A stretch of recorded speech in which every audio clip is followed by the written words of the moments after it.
નમસ્કાર ખેડૂત મિત્રો, હું છું શૈલેષ જલુ અને ખેડૂત મિત્ર ચેનલમાં ફરી તમારું સ્વાગત કરું છું। મિત્રો આજે જબરજસ્ત વિડીયો લઈને હાજર છું, કારણ કે બે ટ્રેક્ટરને આપણે કલ્ટીમાં અથવા દાંતીમાં હાંકવાના છે। માણાને એક નક્કી થાય કે આ એક 35 એચપીનું ટ્રેક્ટર છે, એટલે કે 39 એચપી ધરાવે છે કાયદેસર, અને આ 50 એચપી છે, એટલે કે 52 એચપી આની કેટેગરી છે। એટલે તમારે આજે જોવાનું છે કે કલ્ટીમાં કયું ટ્રેક્ટર બેસ્ટ છે। આજે ઘણાને એમ હોય ને કે ભાઈ મોટું ટ્રેક્ટર દાંતી હારી મારે, નાનું ટ્રેક્ટર દાંતી ન હારી મારે, એવું બધું ઘણાને પ્રશ્ન હોય। તો આજે આ વિડીયોમાં તમને કયું ટ્રેક્ટર કેવી દાંતી મારશે એ પણ જોવા મળશે, પ્લસ હે ને ટ્રેક્ટરના દાંતીના સેટિંગે આખા જોવા મળશે કે કેવી બેહે છે, કેમ બેહાડવી, કેમ હાંકવી જોઈએ, એ બધુંય આજે આ વિડીયોમાં જોવા મળશે। અને આ બે ટ્રેક્ટરને આપણે સાથે હાંકશું। અહીંથી આપણે અત્યારે આપણા આ નાના પડાની વચમાં આપણે ઊભા છીએ, અને આ પડું 4 વીઘા છે તો 2 વીઘા બે પડું એક ટ્રેક્ટર રાખશે, અને કેવું સરસ હાકે છે અને કેટલી વ્યવસ્થિત રીતે હાલે છે, અને બધી રીતે આપણે વ્યવસ્થિત જોઈ વિડીયોમાં। એટલે ખાસ વિડીયો મજા આવે એવો છે। આ વિડીયો તમારા માટે સમય કાઢી અને બહુ મહત્વપૂર્ણ વિડીયો છે, એટલે તમારે આ વિડીયોને લાઇક કરવાનો, શેર કરવાનો, અને ચેનલમાં નવો હોય તો સબસ્ક્રાઈબ જરૂર કરજો। અને હવે આપણે વર્ગી અને ચાલુ કરી કે ટ્રેક્ટર કઈ રીતે બે કેવા હાલે છે। તો મિત્રો આપણે ટ્રેક્ટર ચાલુ કર્યા પહેલાં તમને બતાવી દઉં કે ટોપલીન જે આમાં 3 ઓપ્શન આવે છે, હાઈ, લો અને મીડિયમ। તો આપણે અત્યારે લોમાં એટલે કે હાર્ડ કામ લેવાનું છે અત્યારે કલ્ટીનું, તો આપણે નીચેની સાઈડ, કારણ કે જેમ આપણે ઉપરની સાઈડ આ ટોપલીને લગાડીને એમ સેન્સિંગ વધારે દાબ કરે, જેમ સેન્સિંગ દાબ કરે ને એમ આપણે જે વજન છે ને ઓછો થઈ જાય અને આ કલ્ટી ઉપર આવતી જાય। એટલે એ પણ તમારે નીચે જ રાખવાની છે। અને અહીંયા પણ ડબલ ઓપ્શન આવેલા છે, તો અમુક હાથી એવું હોય ઓજાર, તો અહીંયા ટોપલીનું અમુક ટ્રેક્ટરમાં સેટિંગ ના આવતું હોય તો જ આનો ઉપયોગ કરવામાં આવે, નકર આ ટોપલીન છે ને હાલતી છે ને એટલે સીધી રહેશે। એટલે આ વસ્તુ તમારે ખાસ ધ્યાન દેવાનું છે। અને હવે બીજી કલ્ટીમાં તમને બતાવી દઉં, એમાં આપણે કલ્ટી આપણે મિત્રની લઈ આવ્યા છે, કારણ કે આપણી પાસે એક જ કલ્ટી છે। તો આ કલ્ટીમાં અત્યારે આપણી પાસે આમાં પિન આવતી નથી, જેથી કરીને આપણે આમાં ઉપરનો ઉપયોગ કર્યો છે, અને અહીંયા તો નીચે જ રાખ્યું છે ન્યાય। આ ટ્રેક્ટર આપણું નાનું છે, ઓલું ટ્રેક્ટર આપણું મોટું છે, અને દાંતીમાં આમાં પાણી ભરેલું નથી, ઓલા ટ્રેક્ટરના ટાયરમાં પાણી ભરેલું છે મોટા ટ્રેક્ટરમાં। એટલે આપણે હવે હાલી અને વ્યવસ્થિત રીતે જાણવાનું છે આ વિડીયોમાં કે આપણે નાનું ટ્રેક્ટરમાં દાંતી હાંકવામાં સારું રહીએ કે ફાયદો રહીએ, કે મોટા ટ્રેક્ટરમાં ફાયદો રહીએ। આ વિડીયો વ્યવસ્થિત રીતે તમે જોવો ને એટલે તમને બહુ મજા આવશે, ખાસ મજા આવશે। તો ચાલો વિડીયો સ્ટાર્ટ કરીએ આપણે બે ટ્રેક્ટરો। તો મિત્રો આપણે અત્યારે બે ટ્રેક્ટરો સ્ટાર્ટ કર્યા પહેલાં કે બે ટ્રેક્ટરને 12 આરપીએમ અને પહેલા ગેરમાં હાંકી, અને અત્યારે હું આ એક ઉથલ આ ટ્રેક્ટર હાંકું, પછી જાણું કે કયું ઓલું ટ્રેક્ટર પછી હાંકું। તો ચાલો સ્ટાર્ટ કરો ભાઈ।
તો મિત્રો આપણે એક ઉથલ મારી, મેં મોટું ટ્રેક્ટર રાખ્યું અને બહુ વ્યવસ્થિત રીતે એમાં કલ્ટી હાલે છે, ખાસ મજા આવે છે, કારણ કે એમાં પાણી ભરેલું છે। 12 આરપીએમ ઉપર એટલું વ્યવસ્થિત હાલે છે, ટ્રેક્ટરનો કોઈ લોડ નથી, કોઈ અવાજને કોઈ લોડ નથી, અને આમાં આપણે એક વખત રોટાવેટર રાખેલું પડવું છે, કારણ કે ડુંગળીવાળું પડામાં જે એને પાનનું ખાતર કરવા માટે આપણે એમાં રોટાવેટર રાખ્યું, એટલે એમાં પાન છે છતાંય જે આમાં પાણી ભરેલું મોટું ટ્રેક્ટર છે એટલે એને કોઈ જાતની કલ્ટીની ખબર નથી પડતી. હવે હું જ આમાં ચેક કરું અને તમને કહું કે નાના ટ્રેક્ટરમાં મજા આવે કે મોટા ટ્રેક્ટરમાં. તો ભાઈ હવે તમે ઓલું આંકો એ આંકી નાખો તમે, અને હું આ પડું આંકી નાખું, એટલે આપણે બે ટ્રેક્ટરનો અનુભવ થઈ જાય.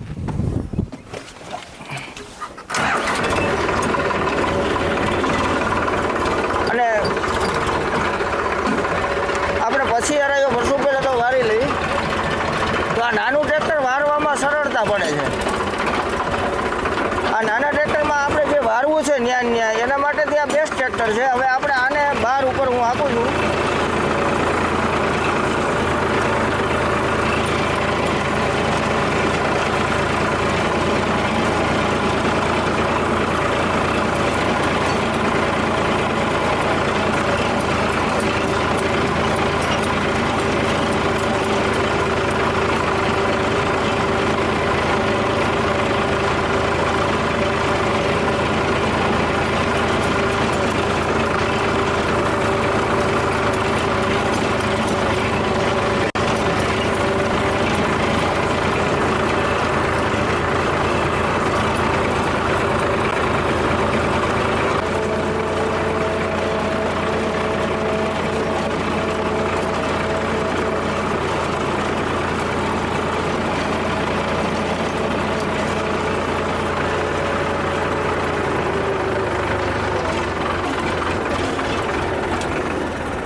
તો મિત્રો આપણે આમાં શું જાણવા મળ્યું કે નાનું ટ્રેક્ટર છે.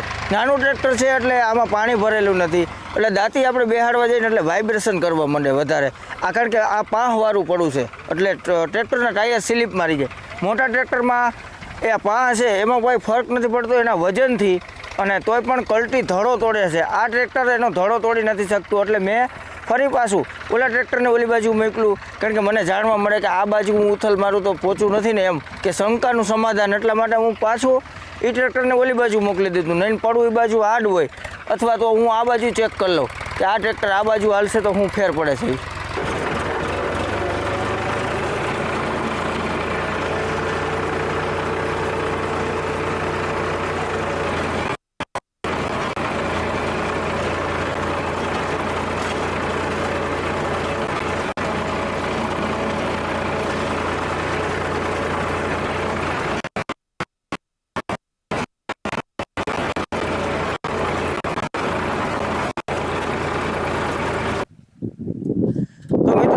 મેં આ બાજુ આંકી નાખ્યું છે, અને જે તારણ કાઢ્યું છે તે હું તમને આજે કહું છું. કેમ કે આજે આ 39 HP ટ્રેક્ટર છે, 52 HP ટ્રેક્ટર છે. આજે એમાં 14 9 88ના ટાયર છે, આમાં 13 6 88ના ટાયર છે, એમાં પાણી આપણે ટાયરમાં ભરી લીધું છે. એટલે એ જે કલ્ટીને બેહાડી શકે, જે આંતરખેડ કરી શકે ને, એ આનાથી શક્ય નથી. પછી અત્યારે હું કલ્ટી આંકું છું.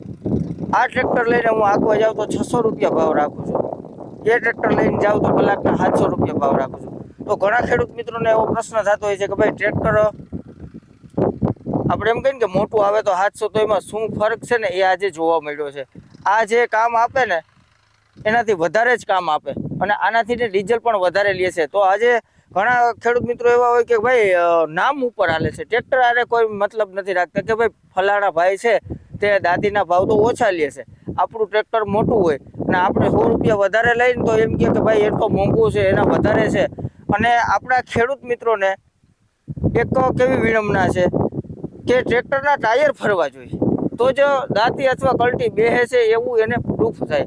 આજે મોટું ટ્રેક્ટર લઈને આપણે હાંકવા જઈ અને જો એ ટ્રેક્ટરમાં પાણી ભરેલું છે, જો એના ટાયર સ્લીપ મારે ને, એટલે એમાં કાંઈ પણ આપણે ઘરધણીને વધે નહીં કે કલાકના ભાવમાં, તો એટલું ડીઝલ પીવા માંડે અને એટલું એમાં વાર પણ લાગે. એટલે ટાયર ફરવું જ ના જોઈએ ટ્રેક્ટરનું. અને આપણા ઘણા ખેડૂત મિત્રોને એવી વિડંબના હોય કે ટ્રેક્ટર અવાજ કરે છે, ટ્રેક્ટરના ટાયર ફરે છે તો જ ટ્રેક્ટરનું દાંતી હારી પડે છે, નકર નથી પડતી.